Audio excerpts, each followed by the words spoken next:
جی یہ جی بتائیے میں بس کہ تھوڑا جنرل ڈسکشن اسلام ہسٹری ایک جنرل ڈسکشن کر کے نہیں ٹاپک پر ہی آ جاؤں گا. نہیں سوری، ٹاپک پہ آپ بات کریں گے. اچھا بتائیے, ٹاپک بتائیے. اسلام میں کتنا فری ول ہے؟ اچھا اسلام میں فری ول کیا ہوا؟ میں وہیں اسی پہ تو آ رہا تھا, میں آپ نے مجھے منع کر دیا. میں اسی فری میں ول بولا پر ہی آ رہا ٹاپک پہ بات کرو آپ، میں نے کہاں ہوں. جی منع جی کیا، جی آپ نے بولا کہ میں ہسٹری پہ جاتا ہوں، میں نے بولا نہیں ٹاپک نہیں پہ نہیں سیدھا بات. نہیں, ہاں ٹاپک پہ ہی بات کرنی ہے. تو مجھے صرف 5 منٹ آپ کے ساتھ بات کرنی ہے, پھر میں خود ہی ہٹ جاؤں گا. اچھا میں اس میں یہ چیز دیکھنا چاہ رہا تھا کہ جس طرح سے یہ کتابوں میں جگہ جگہ لکھا ہے انہوں نے کفار مکہ وغیرہ, تو میں نے جتنا اسٹڈی کیا تو مجھے یہ اندازہ ہوتا ہے کہ یہ یہودی عیسائی اور اتنی ساری قومیں جو اس وقت رہا کرتی تھیں ساتھ میں مکہ میں, وہ نہ تو تبلیغ کرتی تھیں اپنی, نہ وہ کوئی قافلے یہ لوٹتی ٹاپک تھی, نہ نہیں ہے. وہ. نہیں میں وہی عرض کر رہا ہوں, میں صرف 5 منٹ بات کروں گا, پھر میں اپنی خود ہی ہٹ جاؤں گا. میں یہ اوکے، بہت ویٹ آپ کرنے کے مومن ہی بعد ہے نا؟ آپ کے پاس موقع ملا ہے. ہاں ہاں, ابھی تو آپ کو علم طرح کیف سنائی ہے پوری. ٹھیک ہے. تو مقصد یہ ہے کہ بہت عرصے بعد اور فرسٹ ٹائم آپ کے ساتھ جڑا ہوں, اور بہت ویٹ کرنے کے بعد, تو 5 منٹ تو آپ دے سکتے ہیں نا. تو کہنے کا مقصد ہے کہ وہ جو لوگ رہتے تھے ان کے ساتھ, وہ تو کوئی تبلیغ وغیرہ نہیں کرتے تھے اپنی, نہ وہ کوئی قافلے لوٹتے تھے, نہ کچھ کرتے تھے, امن کے ساتھ رہتے تھے. لیکن میں سمجھتا ہوں کہ مسلم اس وقت کے مسلمانوں نے جو کچھ بھی کیا اس کا ان کو پورا پورا بدلہ ملا. اس کی مثال یوں ہے کہ انہوں نے جو بھی قافلے لوٹے, جو بھی عورتوں کو اٹھایا, جو کچھ بھی انہوں نے حرکتیں کری, اس کا پورا بدلہ ان کو اس طرح سے ملا. اور جیسے کہ انہوں نے بنو قریظہ میں اتنا نقصان پہنچایا, اتنا ظلم ڈھایا, اس سے پہلے تبوک میں, اس سے پہلے خیبر میں, جہاں جہاں بھی انہوں نے کیا, اس کو بدلہ ان کو اس طرح سے ملا کہ جیسے ہی نبی کی وفات ہوئی تو عرب کی گرمی میں 3 دن ان کا جسم اسی جگہ پر, اسی کمرے میں, حجرے میں رکھا رہا. ٹھیک ہے نا. اور کوئی بھی ایسا نہیں تھا کہ جو ان کو طریقے سے دفناتا, نماز جنازہ, کوئی کچھ نہیں کیا, بلکہ یہ سارے کے سارے جا کر وہ بنی سعیدہ کوئی جگہ ہے, وہاں پر جا کر یہ اپنی بحث میں الجھ گئے تھے کہ انصار کا خلیفہ بنے گا یا قریش کا خلیفہ بنے گا. اس میں یہ الجھے ہوئے تھے. ٹھیک ہے نا. اچھا جی. زبردستی انہوں نے ابو بکر کو خلیفہ بنایا. خلیفہ بننے کے بعد یہ سچویشن ہو گئی کہ باغ فدق کے اوپر ان کا پہلا پھڈا ہوا نبی کی فیملی سے. اب ہاں آپ یہ دیکھیں یہ باغ فدق آیا کہاں سے تھا؟ یہ آیا تھا بنو قریظہ سے. ان کے پاس تو اتنی عقل نہیں تھی کہ یہ چاول کا ایک دانہ بھی اگا سکتے, کوئی ایک گندم کا دانہ اگا سکتے. ان کو تو قبضے کرنا آتے تھے, ادھر قبضے, ادھر حملے, ادھر غنیم مال غنیمت, ادھر عورتیں, یہ آتا تھا ان کو. تو وہ جو باغ فدق تھا وہ ان کی حلق کی ہڈی اس طرح سے بنا کہ اس کے اوپر ان کا پہلا پھڈا ہوا, اور بی بی فاطمہ کو انہوں نے شہید کر دیا, گھر کو آگ لگا دی. جتنا ہم نے کتابوں میں پڑھا ہم تو وہی بات بتا رہے ہیں جتنا ہم نے سنا, ہم اوکے. اپنی طرف سے کچھ نہیں کہہ رہے. اچھا اب آپ دیکھیں کرما کام کیسے کر رہا ہے. کرما جو بھی ہے, جو بدلہ لیتا ہے, وہ کام کیسے کر رہا ہے. انہوں نے اتنے ظلم ڈھائے تھے, لازماً بدلہ تو ملنا تھا ان کو. پھر اس کے بعد کیا ہوا کہ وہ عمر فاروق قتل کیے گئے بری طرح, پھر حضرت عثمان قتل کیے گئے بری طرح, پھر پوری کی پوری فیملی, پھر بیچ میں جنگ جمل ہوئی, جنگ صفین ہوئی, جنگ نہروان ہوئی, پھر وہ جا کے وہ کربلا کے اندر پوری کی پوری فیملی ان کی ختم کر دی گئی. مطلب جو ظلم انہوں نے ڈھائے دوسری قوموں پہ, اس کا پورا بدلہ ان کو ملا. اچھا پھر دوسری بڑی چیز یہ تھی کہ اس دوران مشہور یہ ہو گیا تھا کہ یار مصر میں, شام میں, عراق میں, دور دور کے علاقوں تک یہ بات پھیل گئی تھی کہ یار یہ تو خود ہی آپس میں ہی لڑ رہے ہیں. یہ بالکل ایسی بات ہے کہ آج اگر مسلمانوں کو پتہ چل جائے کہ یہ جو قادیانی ہیں یہ آپس میں لڑ لڑ کے مر رہے ہیں, تو مسلمان کیا بولیں گے؟ اچھا ہے مریں, جھوٹے نبی کو مانتے تھے, مرزا کو, اچھا ہے مریں, ختم ہو. تو بالکل اسی طرح یہ بات بغداد میں, عراق میں, مصر میں, شام میں, ساؤتھ افریقہ میں, جہاں جہاں یہ پہلے تھے وہاں یہ بات پھیل گئی کہ یار یہ خود ہی آپس میں لڑ لڑ کے مر رہے ہیں. تو جو دوسری قوموں کے لوگ تھے, جو کرسچن تھے, جو یہودی تھے, جو بدھسٹ تھے, جو بدھ کی پوجا کرنے, وہ کہتے تھے اچھا ہے مریں. اپنے آپ کو پتہ نہیں کیا سمجھتے تھے, ہمیں کافر بولتے تھے, ہمیں مشرک بولتے تھے, ہمیں نجس بولتے تھے, اچھا ہے مریں. تو ان کا یہ حال ہو گیا تھا, یہ آپس میں لڑ لڑ کے. تو اس میں امیہ کا دور بھی گزرا, پھر عباسیوں کا دور آیا, تو عباسیوں نے کیا کیا, پھر حدیثیں بنانا شروع کری, کیونکہ اتنا بدنما داغ ان کے اوپر لگا تھا, اتنا گندا ان کا چہرہ ہو گیا تھا کہ وہ صاف کرنا تھا.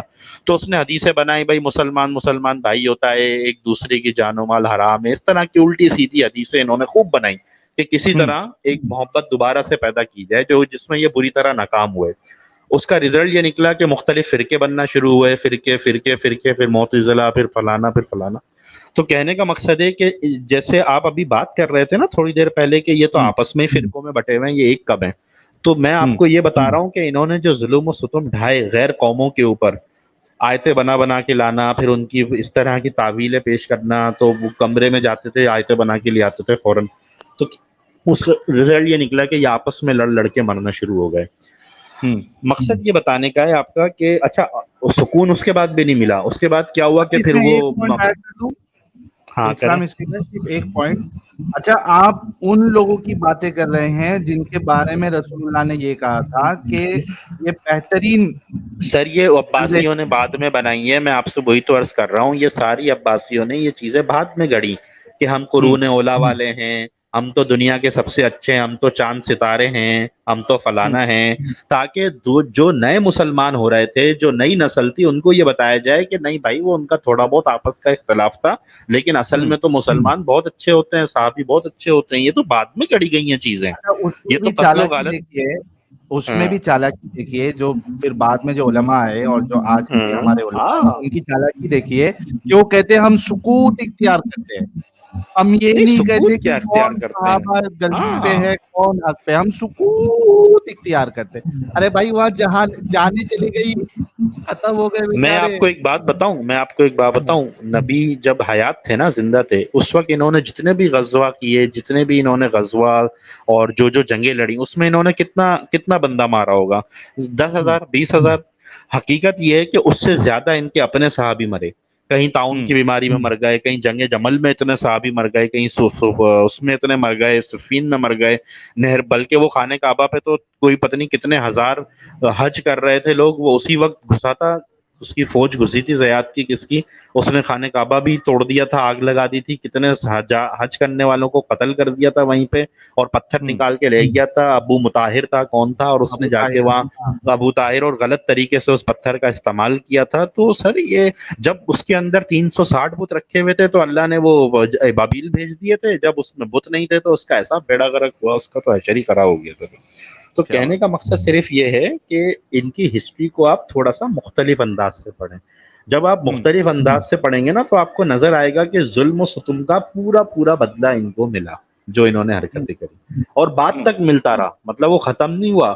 پھر وہ ان کو بدلہ کہاں ملا, جو انہوں نے بغداد کو بڑا اچھا شہر بنا دیا تھا, پھر تاتاری آئے, انہوں نے قتل کیے. اچھا اب آپ اس دوران یہ دیکھیں کہ قرآن پاک کا کیا حشر تھا. اس وقت کوئی پرنٹنگ پریس تو ہوتے نہیں تھے, تو یا تو ایک کاپی فلانے بادشاہ کے پاس, ایک کاپی فلانے بادشاہ کے پاس, وہ حجاج بن یوسف بیٹھا ہوا, کبھی اس میں صبر لگا رہا ہے, کبھی زیر لگا رہا ہے, اپنی آیتیں ایڈ کر رہا ہے, کچھ آیتیں نکال رہا ہے. وہ سب سے بڑا قاتل تو حجاج بن یوسف ہے, جس نے جا کے صحاباؤں کو خوب قتل کیا تھا, دل بھر کے جسے کہتے ہیں نا. اس نے اپنی جو بھڑاس تھی, میں یہ سمجھتا ہوں ساحل کہ جن یہودیوں, جن کرسچن, یا جن کفار مکہ جن کو یہ کہتے ہیں, ان لوگوں کے ساتھ جو انہوں نے ظلم کیا نا, انہوں نے پھر ان سے بدلہ اس طرح سے لیا کہ ان کے جو بچے کچے لوگ تھے ادھر ادھر کے قبیلوں کے, وہ جھوٹے کلمے پڑھتے تھے, وہ کہتے تھے ان کو کلمہ پڑھ کے ان کو ماریں گے ہم.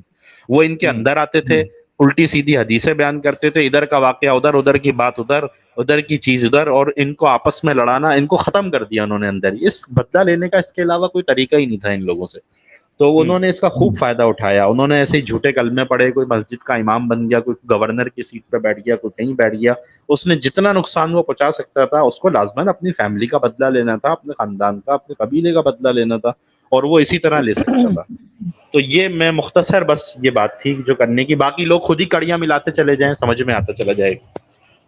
کیا زبردست یہ بات, اسی لیے میں کہہ رہا تھا مجھے 5 منٹ دے دیں آپ. مجھے کال میری کاٹنا چاہ رہے تھے, لیکن میں نے آپ سے ریکویسٹ کی تھی. جناب مجھے نہیں پتا تھا نا کہ آپ دھوتی کھولنے والے ہیں. مجھے لگا ہم کو پتا نہیں تھا آپ دھوتی کھولنے کے لیے آئے, ہم کو لگا تھا کہ آپ وہ نارمل مومن ہیں. اور جس طرح سے یہ چیزیں پھر انہوں نے کتابیں بعد میں گھڑی, بخاری نے پھر حدیثیں گھڑی, پھر ان کے مقابلے ہوتے تھے ادھر اسرائیل میں, فلسطین میں, پتہ نہیں کہاں یہ مقابلے کرتے تھے. وہاں وہ اپنے واقعات سناتے تھے یا اپنے جھوٹے واقعات سناتے تھے, یہ بولتے تھے نہیں یہ تو ایسا تھا. آپ وہ جاؤ, اس وقت لکھت میں تو کچھ تھا ہی نہیں, بول چل رہے ہوتے تھے. اب مثال کے طور پہ کسی نے کہہ دیا کہ یہ فلانی بات اس طرح سے, اب اس نے اس کی چین بھی بنا لی کہ یہ تو اس نے اس سے کہا تھا, آنا کر کے ایک چین بناتا چلا گیا. اب ویریفائی کہاں سے کرو گے؟ جاؤ کر لو جا کے ویریفائی جو بات میں نے کہہ دی. تو بخاری جا کے ایسے ہی لوگوں سے, ایک تو وہ مجھے سمجھ میں نہیں آتا, شروع کے بخاری صاحب کے جو شروع کے دن تھے وہ تو سارے نابینا میں گزرے, وہ جب اندھے تھے, کیا مسئلہ تھا ان کا. پھر انہوں نے جو ہے وہ کہتے ہیں کہ 25 لاکھ حدیثیں جمع کر لی. یار مجھے ایک بات بتاؤ, انسان اپنی 60 سال کی زندگی میں یا جو بھی ان کی 50 سال کی زندگی تھی اس کو تھوڑا ڈیوائڈ تو کرو. کوئی 25 لاکھ حدیثیں جمع کر سکتا ہے؟ عقل ہے؟ کوئی سوچنے کی بات ہے. اگر ایک دن میں آپ ایک آدمی سے بھی ملتے ہو, ایک دن میں آپ 2 آدمیوں سے بھی ملتے ہو, 3 آدمیوں سے بھی ملتے ہو, تو ذرا ملٹی پلائی تو کرو. 25 لاکھ کا فگر تو بیٹھتا ہی نہیں ہے. اور پھر جا کے اس کو ویریفائی کرنا کہ یہ حدیث, وہ فلانا ایک آدمی گھوڑے کو گھاس کھلا رہا تھا تو مجھے لگا کہ وہ دھوکہ دے گا. یہ تو ان کا طریقہ تھا حدیثیں جمع کرنے کا. اس طرح حدیثیں جمع ہوتی ہیں کہ گھوڑے کو گھاس کھلا رہا ہے اور فلانا کر رہا ہے. یہ چھوڑیں, ابھی کیا بات کریں یار, بس یہ ہے. اور پھر اس کی میری بیچ میں کافی علماء سے بحث بھی ہوئی. میں نے کہا جب ایک آدمی نے حدیثیں جمع کر لی تھی, بخاری صاحب نے کر لی تھی نا حدیثیں جمع, تو یہ شافعی کو کیا پڑی تھی حدیثیں جمع کرنے کی؟ ترمذی کو کیا پڑی تھی؟ پھر انہی کے اندر جا کے اپنا کنٹریبیوشن ایڈ کرتے, الگ سے کتابیں لے کے کیوں بیٹھ گئے؟ تو نفرت تو ان لوگوں میں اتنی تھی کہ ایک دوسرے کا چہرہ نہیں دیکھتے تھے. یہ حدیثیں کہاں سے وہ کریں گے؟ اور وہ الگ کتابیں بنا رہا ہے, حنبلی کی الگ کتاب, ترمذی کی الگ کتاب, اور فلانے کی الگ کتاب, 6-7 7 پتہ نہیں کتنی کتابیں بن گئیں. اور تم بیٹھ کے ایک کتاب بناؤ حدیث کی, اس میں دیکھو کون سی کیا چیز ہے, اس کو ایک دفعہ ریسرچ کا کام کرو. سب الگ الگ بیٹھے اپنی کیا بولو. تو یہ سچویشن تھی. اس میں بھی آپ دیکھیے کہ حدیث کے معاملے میں بھی اختلاف ہے. ایک محدث جو ہے وہ اسی حدیث کو کہے گا ضعیف ہے, دوسرا کہے گا صحیح ہے, پھر تیسرا کہے گا نہیں بھائی دونوں غلط ہے, یہ حسن ہے. اس طریقے سے تو اس میں جو ان کو فائدہ دے رہی ہے نا, جو حدیث ان کو فائدہ دے رہی ہے وہ صحیح ہے, جہاں ان کی جہاں ان کو پھنستے ہیں حلق میں آ کے اٹکتی ہے وہ ضعیف ہے. اچھا اب آپ دیکھیں وہ حضرت عائشہ کا انہوں نے گھڑا ہوا واقعہ ہے, جھوٹا ہے جو بھی ہے, کہ وہ بکری نے آیتیں کھا لی, وہ رضاعت والی, دودھ پلانے والی, اور وہ رجم کرنے والی. اور بھائی جب تمہیں ساری آیتیں پتہ ہیں تو ڈالو نا پھر اس کے اندر. مطلب یہ بات تو تمہیں پتہ ہے نا کہ یہ قرآن کی آیتیں, ڈالو اس کے اندر. پھر یہ کیوں بول لو بکری نے کھا لیا, پتے نے کھا لیا؟ آپ کو پتہ ہے نا ایک بات, لکھو اس کے اندر. نہیں, یہ اس طرح کی ان کی حرکت ہے. یہ چیز ہے, اس طرح انہوں نے قرآن جمع کی ہے. اب ان کو موٹی کتاب بھی دکھانی تھی, بائبل موٹی تھی, تورات موٹی تھی, یہودیوں نے بہت ساری قصے جمع کیے ہوئے تھے. انہوں نے کہا ہمیں بھی تو اپنی کتاب موٹی دکھانی ہے, تو انہوں نے کیا کیا, ادھر کے قصے ادھر کے قصے, موٹی کتاب دکھانی ہے, وہ 500-600 صفحے کی ہونی چاہیے. دیکھو ہمارا اسلام بھی تو 500-600 صفحے کا ہے, تو انہوں نے اس کو بھر دیا, واقعات سے بھر دیا. اچھا ایک ہی بات ریپیٹ کیے جا رہے ہیں, وہ جنت ہوگی اس کے نیچے شہد بہرا ہوگا, ایک ہی بات ریپیٹ کیے جا رہے ہیں. وہ صرف 700 دفعہ ریپیٹ کر دی یہی بات کہ جنت میں نہریں ہوں گی اور نیچے پانی بہرا ہوگا اور شراب بہری ہوگی. ایک ہی بات ریپیٹ کر کے اس کو موٹا کر دیا. پھر اس کے اندر یوسف علیہ السلام کا یہودیوں سے پورا واقعہ ایسے کہ ایسے لکھ کے ڈال دیا, ساری چیزیں اٹھا کے ایسی کی ایسے لکھ کے ڈال دی. اس طرح انہوں نے قرآن جمع کیا. یہی حال ان کا حدیثیں جمع کرنے کا تھا. یہ اس طرح سے عباسیوں کی اور امیوں کی گھڑی ہوئی حدیثیں. امیوں کے بارے میں تو سچ والا صاحب کہتے بھی ہیں, وہ لوگ تو وہ تھے, عیسائی تھے, کیونکہ انہوں نے تو جب مکہ فتح ہوا تھا, جو بھی ہوا تھا, تو سفیان نے کو اسلام تھوڑی قبول کیا تھا. انہوں نے کہا یار یہ کیا بلا آ گئی, فی الحال ہم جھوٹے ووٹے کلمے پڑھ لیتے ہیں, بعد میں ان کو دیکھیں گے. اور بعد میں انہوں نے دیکھا, انہوں نے کر کے دکھایا بعد میں سارا کام. یہ چیز تھی, بس یہ باتیں کرنے کی. بالکل آپ کی بات صحیح ہے. اور یہ کتاب موٹے والے اینگل سے تو میں کبھی سوچا ہی نہیں تھا کہ یہ کتاب موٹی کیوں کرنا ہے, لیکن آپ کی بات بالکل صحیح ہے کہ وہ ہر پنے میں تو وہ اللہ غفور الرحیم ہے, اللہ جاننے والا ہے, اللہ دیکھنے والا ہے. ارے سر آپ کوئی بھی آیت بنائیں, آپ لکھیں ہونڈا موٹر سائیکل, میں آپ کو بتاؤں آیت کیسے بنتی ہے. آپ لکھیں ہونڈا موٹر سائیکل 1 لیٹر میں 40 کلومیٹر بھاگتی ہے اور اللہ بہت غفور الرحیم ہے, ہو گئی, بن گئی آیت, بناتے چلے جاؤ. بھائی بہت زبردست, یہ والا کانسیپٹ بہت زبردست. پھر سے بولو ذرا. کسی بھی بات کو یوں شروع کرو, اے ایمان والو موٹر سائیکل 40 کلومیٹر چلتی ہے 1 لیٹر میں, اور ان اللہ علی کل شیء قدیر. یہ لو آیت بن گئی. کتنی آیتیں بنوانی ہیں؟ ارے بھائی تو بہت بھاری ہے بھائی. اور یہی معاملہ دکھنے میں بھی آتا ہے. وہ کچھ بات ہوئی نہیں کہ پھر ایسے ہی ہے نا بھائی. جتنی بھی آیتیں ہیں مدنی آیتیں جتنے بھی ہیں وہ ساری ریئیکشنری ہیں.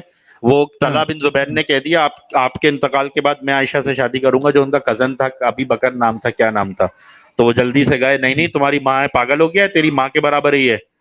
اچھا حضرت خدیجہ امہات المومنین نہیں ہے کیا, حضرت سودا نہیں ہے کیا؟ یہ آیتیں عائشہ کے وقت میں ہی آ رہی ہیں ساری. اس سے ہاں پہلے ہاں کیوں یہ نہیں آ بات رہی؟ بھی صحیح کہا آپ اچھا نے. پھر ایک چیز یہ نوٹ کرو، حضرت خدیجہ کی حدیثیں کدھر ہیں؟ ہاں جو اسلام کی بنیاد ڈال رہی ہے، جو یہ بتا رہی ہے کہ کہاں سے کیا ہو رہا ہے، اس کی تو حدیث ہی نہیں ہے، جس کے ساتھ اتنا وقت گزارا ہے. عائشہ کے ساتھ 2-4 سال گزارے، آدھا اسلام عائشہ سے لے لیا اٹھا کے. 8 سال گزارا ہے حضرت عائشہ کے ساتھ. 8 سال نہیں، سوری 9 سال. وہی 9 تو سال پورا کی اسلام تھی وہیں سے اور اٹھا جب لیا. ہاں 9 سال میں پورا وہ جو شروع بھی میں ہے. اسلام تھا ہی نہیں نا بھائی، شروع میں تھا ہی نہیں اسلام، وہ اینڈ میں تو ہی یہ تو سارا جنون ریش چڑھا وہی تھا، اینڈ میں. ادھر کی ادھر، ادھر کی ادھر، ادھر کی ادھر، بس اٹھا کے جمع کرتے چلے جاؤ، جمع کرتے چلے جاؤ. بس یہ کیا بات. میں ہسٹری کو اس طرح سے پڑھتا ہوں. میں یہ دیکھتا ہوں کہ آپ کے ساتھ ہوا کیا. مطلب میں یہ نہیں دیکھ رہا ہوتا کہ کیا جنت کیا، میں یہ دیکھ رہا ہوتا ہوں آپ کے ساتھ کیا ہوا. پتہ چلا جی ان کے ساتھ تو بہت ہی برا ہوا، ظلم کا بدلہ ظلم ملا، آپ کو پورا کا پورا بدلہ ملا. اب وہ آپ نے نہیں پڑھا، حضرت علی جو تھے وہ باقاعدہ بال چیک کرتے تھے. بنو قریظہ میں بال چیک کر کے انہوں نے قتل کیے ہیں، اور پتہ نہیں کتنے لوگوں کو تو انہوں نے جلایا ہے. تو کربلا میں ان کی پوری فیملی کہاں ختم کے ہو بال گئی. وہ بھی، کہاں کے بال وہ بھی آپ بتا دیں تاکہ لوگ پتا رہے کہ کس بال کی بات کر رہے ہیں آپ. میں وہی تو، ناف کے بال چیک کرنا، پیوبرٹی چیک کرنا، یہ ساری زیر چیزیں تھی نا، ناف. کتابوں میں لکھا ہے، ان کی کتابوں میں لکھا ہوا ہے، ہم اپنی طرف سے تھوڑی کہہ رہے ہیں. تو جو انہوں نے کیا وہ ان کو ملا، پورا پورا بدلہ ملا. یہ اصل میں مسلمانوں کا سب سے بڑا مسئلہ یہ ہے ساحل بھائی، یہ سمجھتے ہیں کہ اللہ صرف ان کا ہے، خدا صرف ان کا ہے. یہ جو کچھ الٹا سیدھا جو دل چاہے کریں گے خدا معاف کر دے گا. تو ہاں ہاں باقیوں کا تو خدا ہی نہیں ہے، باقیوں کا تو کوئی تعلق ہی نہیں ہے خدا کو. اب ایک گدھے، تم سے زیادہ رزق اللہ ان کو دیتا ہے، تم سے زیادہ سائنس ہاں ہاں ہاں. ٹیکنالوجی ہر چیز ان کے پاس ہے. تم تو کیا کہتے ہیں، بھوکے ننگے اور فقیر ہو. تمہارے پاس ہے کیا؟ کچھ بھی تو نہیں ہے. اتنا برا حال کیا ہے بات. ان کا. اور یہ ان کی سوچ اس طرح کی ہے. وہ آپ کہتے ہو نا اکثر اندھی سوچ، دماغ کالا پڑ جاتا ہے، عقل دماغی پہ افسر. پتھر پڑ جاتا ہے، وہ حال ہے ان ہاں. کا. یہ سمجھتے ہیں اللہ صرف ہمارا ہے بس. بہت زبردست یار، مزہ آ گیا ایک دم. اسلام ہسٹری بھائی آپ جڑے، اور یہ ہمارے لیے ایکچولی ایک ٹریٹ ہو گئی کہ پہلے وہ ہمارے ریسرچ اسکالر بھائی جڑے، اور اس کے بعد سونے پہ سہاگا جو ہے وہ آپ نے آ کے کر دیا. 10 سر منٹ کے کراچی اندر ہی میں آپ نے ایسا کراچی میں بہت تہلکہ تیزی کے مچا ساتھ، دیا. بہت تیزی کے ساتھ اب ذرا سا لوگوں سے بات کریں نا، لوگ اکھڑ جاتے ہیں. بہت ہوں تیزی کے ساتھ لوگ اب اس چیز سے جان چھڑا رہے ہیں. جو پڑھا لکھا طبقہ ہے، جو سمجھتا ہے نا ان چیزوں کو، وہ کہتا ہے ہوں نہیں یار، یہ ہمیں یہ باتیں سمجھ میں نہیں آتی ہیں. قریشی قبیلہ تھا آج سے 1500-1400 سال پہلے، اس کی یہ رسم و روایات تھیں. بالکل ایسی باتیں کہ آپ بلوچستان چلے جائیں، سندھ کے انٹیریئر میں چلے جائیں، لوگوں نے بڑی بڑی شلواریں پہنی ہوئی ہیں گھیر والی. تو پتہ چلا جی وہ ان کی روایات چلتی ہوئی آ رہی ہیں. اب ان کے قبیلے میں جو آئے گا اس کو یہ بڑے گھیر والی شلوار پہننی پڑے گی، بڑے بڑے ناڑے لٹکانے پڑیں گے اس کو. یہ ان کی روایات ہیں. تو اسی طرح ہمیں قریش کی روایات لے کے چل رہے ہیں، الٹی سیدھی جو بھی چل رہے ہیں. صحیح ہو گیا یار. بہت شکریہ اسلام ہسٹری بھائی، آپ بھی جڑتے رہیے گا. ارے مومن کی جلیبیاں بھائی کہہ رہے آج قیامت آ گئی. چلیں جی چلیں، بس اس چیزوں کو مختلف انداز سے پڑھیں تو سمجھ میں آئیں گی. جی جی آپ بھی جڑتے رہیے گا بھائی، بہت اچھا لگا چلیں آپ جی، کی بہت آواز. شکریہ. اللہ بہت حافظ بہت. جناب. اچھا بعد میں پوری بینڈ بجانے کے بعد اللہ حافظ بھی بول رہے ہیں بھائی ہمارے. اللہ بھائی تو اب ہمارا، بھائی اب کراچی سے رہا پکا. میرے کو تو یقین ہی نہیں ہو رہا بھائی، اتنے اللہ ووکل ہے آپ، باپ رے. اللہ ہمارا بھی تو ہے نا یار. صحیح بات. نہیں وہ تو صحیح ہے، بات. صحیح چلیں. بات. نہیں ہم کو لیکن تو بہت ایسا خطرناک وہ ہے. چاہیے بھائی. وہ میں آپ کو ایک بات بتاؤں، جو اللہ یہ لوگ بتاتے ہیں وہ اللہ نہیں ہے ہمارا. ہمارا ہاں ہاں اللہ ہاں. وہ ہے جو ہمیں رزق دیتا ہے، کیا ہمیں بات ہے. سکون کی نیند سلاتا ہے، ہمارے بچوں کو ہمیں ہر چیز کی فیسلٹی دی ہوئی ہے. انہوں نے جو اللہ کتابوں میں لکھا ہوا ہے وہ پتہ نہیں کون ہے. وہ اس کی بات نہیں کر رہا میں. کیا بات ہے، کیا بات ہے، کیا بہت بات ہے. زبردست. میں تو چاہوں گا اسلام ہسٹری بھائی کہ جتنے مومن ہیں وہ سارے کے سارے آپ جیسے بن جائے. ہو جائے بس. چلے جناب، اجازت ہے. بالکل بالکل خدا بھائی، بہت اچھا لگا، بہت خدا شکریہ. حافظ جناب، خدا حافظ. خدا حافظ. ہم ضرور